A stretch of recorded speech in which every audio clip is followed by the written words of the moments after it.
കേശവൻ ഒരു ഒറ്റ സെക്കൻഡ് താങ്കളിലേക്ക് വരാം. ശ്രീ ആദി കേശവൻ. അല്ല, ശ്രീ മുസ്തഫയുടെ എന്താണ് കണക്കുകൾ നമുക്ക് നോക്കാം. പക്ഷെ അതിനു മുമ്പ് രണ്ട് കാര്യം എനിക്ക് സൂചിപ്പിക്കാൻ ആഗ്രഹമുണ്ട്. ശ്രീ റോണി പറഞ്ഞു, അതായത് നമ്മുടെ ഈ വളർച്ച തന്നെ ശരിക്കുമുള്ള വളർച്ചയല്ല, മിഥ്യയാണെന്നുള്ള രീതിയിലുള്ള പരാമർശങ്ങളാണ് ഞാൻ ഉന്നയിച്ചത്. ഈ നികുതി വരുമാനം കൂടിയിട്ടുണ്ട് എന്ന കാര്യം, നികുതി പിരിവ് കാര്യക്ഷമമായിട്ടുണ്ട് ഉദ്ദേശിച്ചതിനേക്കാൾ കൂടിയെന്ന്.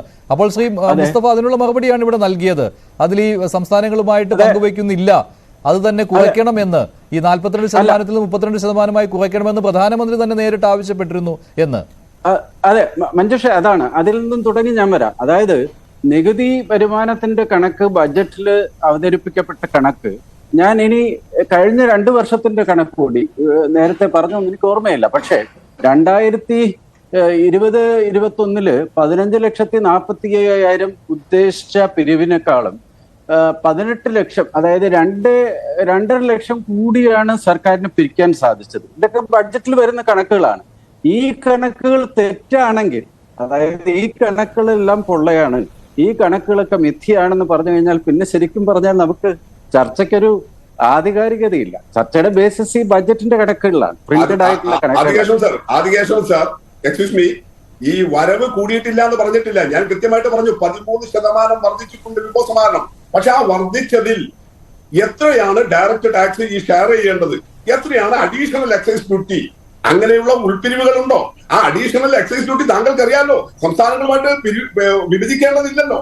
അതാണ് പ്രശ്നം. സംസ്ഥാനങ്ങളുമായിട്ട് വിഭജിക്കേണ്ടതില്ലാത്ത അഡീഷണൽ എക്സൈസ് ഡ്യൂട്ടിയുടെ നിരക്കുകൾ ഈ കാലയളവിൽ എത്ര വർദ്ധിച്ചു, അതെത്രയാണ് ഈ 13% വന്നിരിക്കുന്നത്? ഇപ്പൊ താങ്കൾ പറഞ്ഞ ഈ അഡീഷണൽ ആയിട്ട് വന്ന വരുമാനത്തിൽ, അതല്ലേ പ്രശ്നം. അപ്പൊ സംസ്ഥാനങ്ങളെ, അതുപോലെ ഞാൻ പറഞ്ഞ കാര്യമാണ് ഈ ചെലവ് ചുരുക്കുന്നത് എവിടെയാ? നിങ്ങളുടെ എസ്റ്റാബ്ലിഷ്മെന്റ് എക്സ്പെൻഡിച്ചർ കുറക്കുന്നില്ല, ഗവൺമെന്റിന്റെ എസ്റ്റാബ്ലിഷ്മെന്റ് എക്സ്പെൻഡിച്ചർ കുറക്കുന്നില്ല എന്ന് പറഞ്ഞാൽ പ്രധാനമന്ത്രിയുടെ വിമാനയാത്രകൾ, മറ്റ് വർക്കം പറ്റുകൾ, ഇതൊന്നും കുറയുന്നില്ല. കുറക്കുന്നത് ആരെടുത്താ?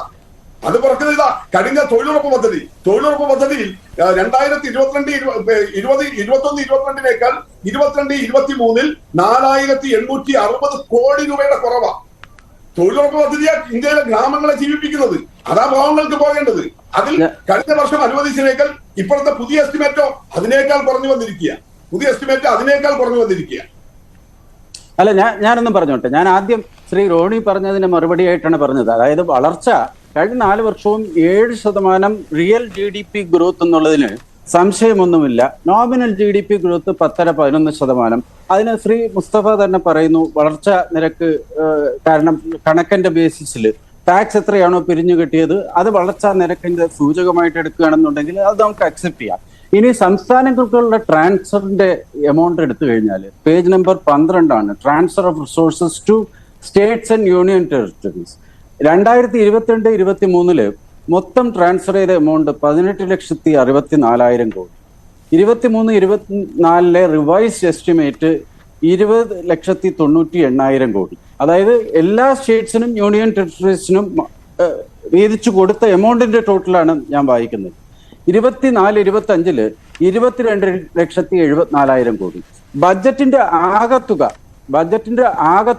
23-24 45 ലക്ഷം കോടിയായിരുന്നു. ഈ വർഷത്തെ ബജറ്റ് ഏകദേശം 47-30 എന്തോ ആണ്. 47 ലക്ഷം കോടിയുള്ള ബജറ്റില് 22,74,000 കോടി മൊത്തം എല്ലാ സംസ്ഥാനങ്ങൾക്കും യൂണിയൻ ടെറിട്ടറീസിനും വേണ്ടി വീതിച്ചു കൊടുക്കുന്നു എന്ന് പറഞ്ഞാൽ 47% വിഭവം സംസ്ഥാനങ്ങൾക്കും യൂണിയൻ ടെറിട്ടറീസിനും കൊടുക്കുന്നു. പക്ഷെ ഇവിടെ ഒരു ക്രിറ്റിസിസം ഞാൻ അക്സെപ്റ്റ് ചെയ്യുന്നു.